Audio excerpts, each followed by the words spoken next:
নমস্কার, আপনারা দেখছেন ঘরোয়া রান্না। আজ আমি আপনাদের সাথে সুস্বাদু ডিম কষা রেসিপি শেয়ার করব।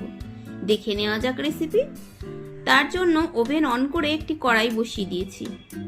কড়াইতে দিয়ে দেব পরিমাণ মতন সর্ষের তেল। সবার প্রথমে আমি ডিম সেদ্ধ করে খোসা ছাড়িয়ে নিয়েছি।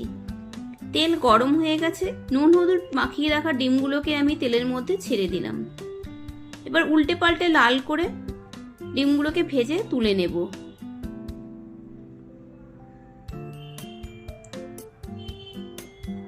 এবার আগে থেকে ডুমো করে কেটে রাখা আলুগুলোকে আমি এই তেলের মধ্যে দিয়ে ভেজে নেব।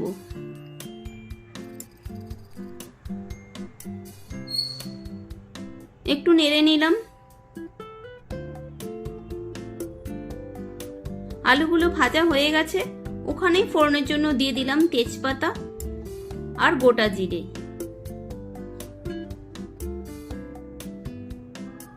দিয়ে দিলাম পেঁয়াজ কুচি। দিয়ে দিলাম ছোট টুকরো করে কেটে রাখা টমেটো। এগুলোকে দিয়েও নেড়ে চেড়ে একটু ভেজে নেব।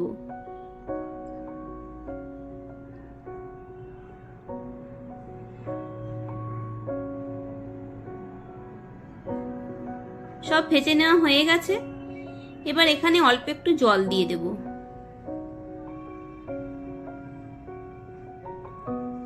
দিয়ে দেব জিরে, লঙ্কার গুঁড়ো,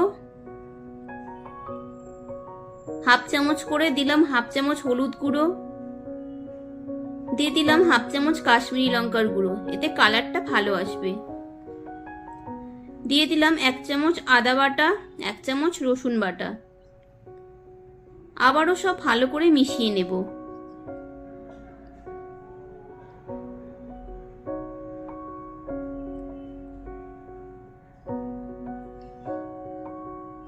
এবার ঢাকা দিয়ে আলুটা সেদ্ধ হতে দেব। 5 মিনিট পর ঢাকা খুলে দেখে নিলাম, নেড়ে চেড়ে আলু সেদ্ধ হয়ে গেছে।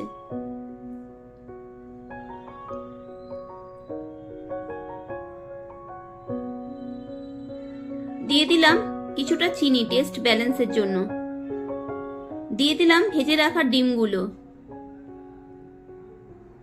ডিম দিয়ে ভালো করে নেড়ে চেড়ে একটু রান্না করে নেব।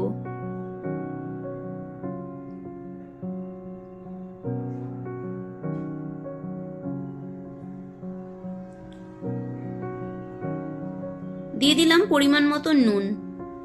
আবারও সব ভালো করে মিশিয়ে নিলাম।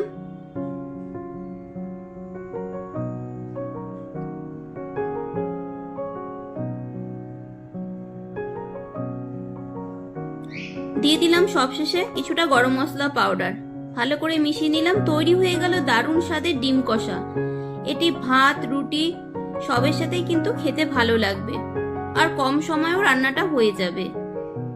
রেসিপিটি দেখে ভালো লাগলে লাইক ও কমেন্ট করার অনুরোধ রইল।